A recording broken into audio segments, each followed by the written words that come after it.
حدیث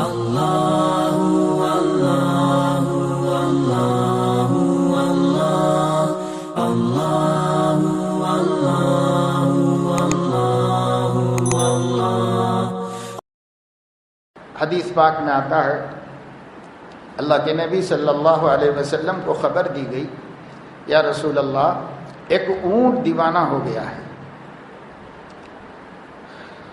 اونٹ جب اپنے آپے سے نکل جاتا ہے تو پھر بہت خطرناک ہو جاتا ہے، کسی کی پرواہ نہیں کرتا، گھروں میں گھس جاتا ہے، آدمیوں کے مجمعوں میں جاتا ہے، ایک ایک انسان کو اس کی کھوپڑی سے پکڑ کے پٹک دیتا ہے اور ہلاک کر کے رکھ دیتا ہے۔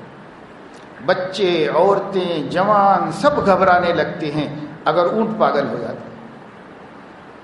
تو مدینے میں ایک اونٹ پاگل ہو گیا اور حضور علیہ السلام کو گھبرا کر صحابہ نے آ کے اطلاع کی۔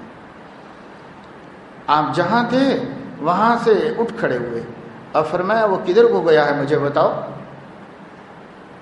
تو آگے بڑھنے لگے اور صحابہ کہنے لگے یا رسول اللہ آپ رہیے، آپ ادھر مت جائیے، صرف ہمیں اس کا کوئی طریقہ ترتیب بتا دیجیے، آپ مت جائیے، کیونکہ سب جانتے تھے کہ اسے کوئی انسان نظر آئے تو چھوڑے گا نہیں، سب جانتے تھے۔ آپ صلی اللہ علیہ وسلم نے فرمایا کہ چلو چلو مجھے بتاؤ کدھر کو گیا ہے، وہ کس طرف نکلا ہے۔ جب آپ کو بتایا گیا کہ اس طرف نکل گیا ہے مدینے کے باہر، آپ اسی طرف کو چلے گئے۔ اور جب وہ اونٹ نظر آنے لگا کہ کہیں ادھر ادھر گھوم رہا تھا تو صحابہ کرام گھبرا گئے، لیکن حضور علیہ السلام گھبرائے نہیں، آپ تنہا آگے نکلے اور اونٹ کو آواز دے کر اپنی طرف بلا لیا، طلب فرمایا، جیسے اونٹ کو بلانے کی جو آوازیں ہوتی ہیں۔ حضور علیہ السلام نے اونٹ کو آواز دی جیسے کوئی مالک بلا رہا ہو، اس کو آواز دی تو بس اس نے گردن جھکا دی اور بالکل خاموش چلتا ہوا سیدھے سیدھے آپ کی طرف بڑھا۔ صحابہ ڈرتے رہے، لیکن جب وہ بالکل قریب میں آیا تو گردن جھکا کے آپ کے سامنے کھڑا ہو گیا۔ آپ صلی اللہ علیہ وسلم نے اپنا دست مبارک اس کی پیٹھ پر رکھا اور کوہان پر اس کو آپ نے پھیلایا اور حضور علیہ السلام نے اس کے لیے دعا فرمائی، وہ ٹھیک ہو گیا۔ لیکن نبی پاک صلی اللہ علیہ وسلم کی یہ جرأت تھی، آپ صلی اللہ علیہ وسلم نے یہ ہمت دی، یہ اللہ پاک نے آپ میں رکھی تھی۔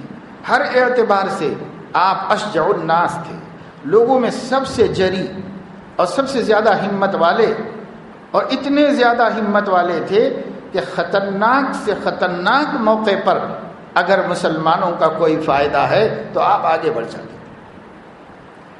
لیکن اس سب کے باوجود حضور علیہ السلام اپنے کمزوروں، اپنے ضعیفوں اور اپنے سامنے عاجز ہو جانے والوں کو درگزر کر دیتے اور معاف بھی فرما دیا کرتے تھے۔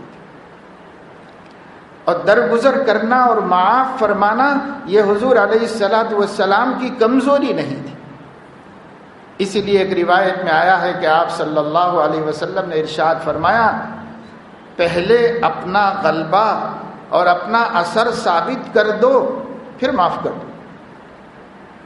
یہ نہیں کہ اس کو یہ خیال ہو کہ یہ صاحب کیا میرے سے مقابلہ کر سکتے تھے اس لیے معاف کر دیا، ایسے نہیں۔